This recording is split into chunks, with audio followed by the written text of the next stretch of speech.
Anomaly here, and welcome to another Mistweaver commentary video. Today we're going to be discussing the potential probably fourth boss of Nighthold, the fourth boss I killed in Mythic Nighthold, Krosus.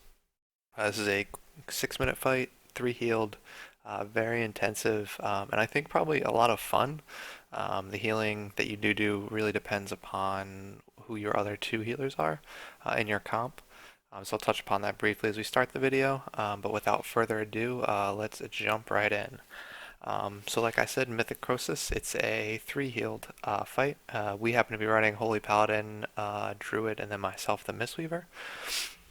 And really this fight is pretty much all about managing your healing cooldowns and making sure you have enough healing for the various checks that do kind of present themselves. Because I am running with a Holy Paladin, you'll see I don't focus too much on the tanks. While the tanks do take a lot of damage, particularly in these early phases, kind of the first and second bridge sections, they take a lot of damage just because of the dot that stacks on them. For the most part, our Holy Paladin is able to take care of them.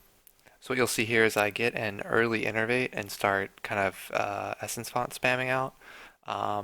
In later attempts, and kind of our second kill that we did this week, I actually took innervate a little bit later in the fight. I think this is way too early for innervate, and a lot of it's wasted. It is good because it's up by the third set of pitches, but I think using it on the first set of pitches and then having it for the final phase is a better option. See here I do a pop Manatee again early within kind of the first minute or so, and I did pop Chi-Ji going into those pitches.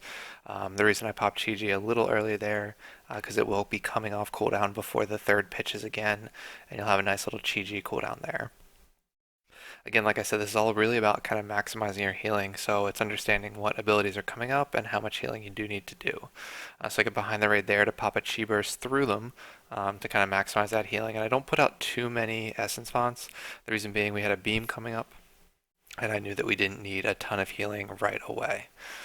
So here we are coming up on the 2-minute mark, about 1:40, and this orb kind of starts the really healing intensive section, the first healing intensive section of the fight. I will use a bunch of cooldowns. So what you'll end up getting here, and I'll kind of walk through exactly what we as a raid doing or what I'm doing, is trying to get as much healing into the raid because when this slam hits, it's very difficult. So slam hits and I'm going to hit revival immediately. Try and prop everybody up before this orb that comes in. As the orb comes in, I'm basically going to try and get as close to the boss as I can, take as least amount of damage, and then eventually roll out, and I'm kind of throwing out Essence Fonts.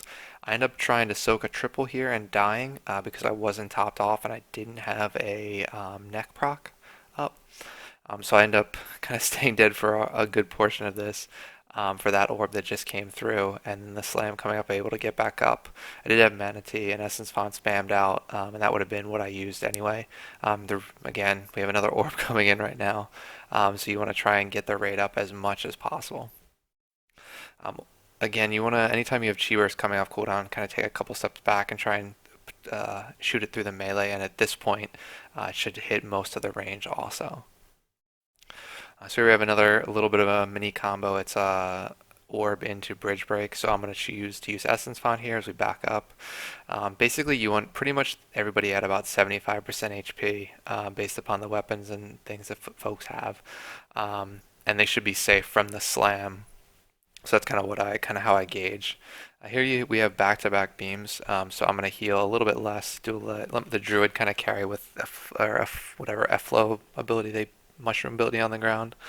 So I wasn't too concerned about popping or propping people up.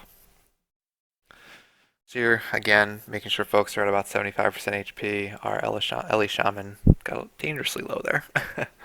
But people will be low, and it's just understanding that you don't need to heal right away. So throughout that entire just kind of 5-10 seconds right there, right, I didn't heal because I knew that we had 2 back-to-back beams.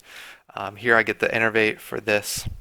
We end up doing a really great job soaking, so there's not too many ads up, and we do a really good job of actually interrupting the ads. But the innervate does last pretty much through those pitches and into that first slam, which is really good. And I'm able to back that up with a Manatee to prop up even more people through these back-to-back beams. So definitely some, I think, solid use of cooldowns right there. So coming into this orb, Orb's going to go out. I have Chi Burst at the ready, so you'll see it turn to the side here. Shoot a Chi Burst through most of the raid. Get ready to dodge this beam. Make sure folks, again, are at about 75% health. And then the bridge smash comes in. Now we're kind of into the final section. So this is really where as you can see, my mana is really good, almost 80% mana. I could probably heal a little bit harder, but again, definitely a team effort in this fight.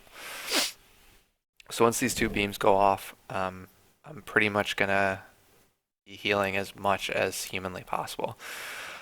So we go into this orb here, and I'm going to Chi Burst through the raid, hoping to get folks up for the slam, and then I'm going to Revival right off of it. As you can see, Furious was low enough, we couldn't get him in time. And now it's really just all about trying to prop up as many people as you can, because there's a lot of back-to-back damage.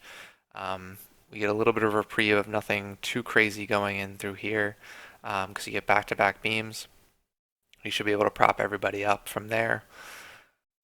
But now we're going into orbs, back into orb slam combo, so you'll get an orb. Again, I try and, even as anything helps, right? So the breath through the raid, Chi Burst through the raid, trying to keep as many people up. Manatee comes off cooldown, I'm spamming Essence Font as much as I can. And at this point, it's really just about trying to prop up these last few folks. I'm the only healer left alive, both Wes and May are. The other healers, they're dead. So I'm trying to just basically prop up as many of the good, like our better DPS as I possibly can, to try and make sure we make it into this enrage here. And we ended up killing him as the bridge breaks, and get our first kill. So as you can see there, I went into that final bridge section at 80% mana, ended at 13, 10. So it's definitely kind of the healing ramps up towards the end. There's a lot of healing you take from orbs and other sources, so it's definitely not easy. But that's Krosus. Overall, I think it's actually one of my more enjoyable fights so far on Mythic. I think the first three are pretty boring. So this is where I think the fun starts, and Krosus was a good start. So I think I did okay with my cooldowns that fight. Like I said, I think I'd use Innervate at a different point in time, moving forward, and probably that should support us through kind of that second pitch phase, right? And maybe use Manatee a little bit earlier than I did. But other than that, guys, I hope you found kind of this quick little commentary helpful. Definitely good luck in Krosus. And like always, if you have any questions, please head over to the Monk Discord. Those guys have helped me out. So hopefully they can help you out with anything you have. And other than that, thank you very much for watching, and good luck in Mythic Nighthold. Talk to you guys later.